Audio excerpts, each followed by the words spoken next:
Well, some unknowns. You're just trying to gather information. You're trying to figure out where the pieces are going to be, where's this guy going to play, and who's going to play. But that's for us to worry about as coaches, because for the players, we're worried about what we got to do.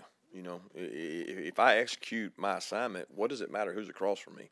I'm not getting into the details of where he was at last year. I don't care where he was at last year. I'm worried about what I got to do to execute.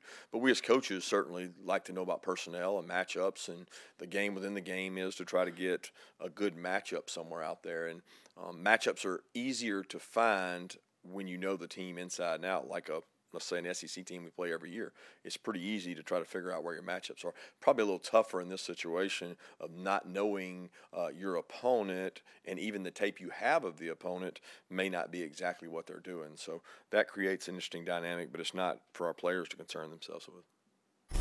Yeah, on a personal level, I don't think the game has anything to do with that, and neither Dan nor I will be worried about each other during the game. It's not about that. He's fighting to do the best job he can for his organization and his players, and I'm doing the same here. We have mutual respect for each other, always will, always have. And just, that's what competition's about. You love to go compete, and it's about our players getting a chance to compete against their players.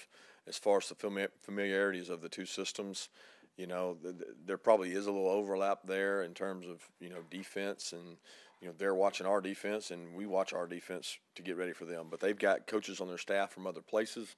We've gone out and looked at the history of their other defensive coaches for ideas and things they've done at other places. And at the end of the day, it's about how you execute. It's not about X's and O's. It's about who's got the best players, and do the best players play the best in the biggest moments.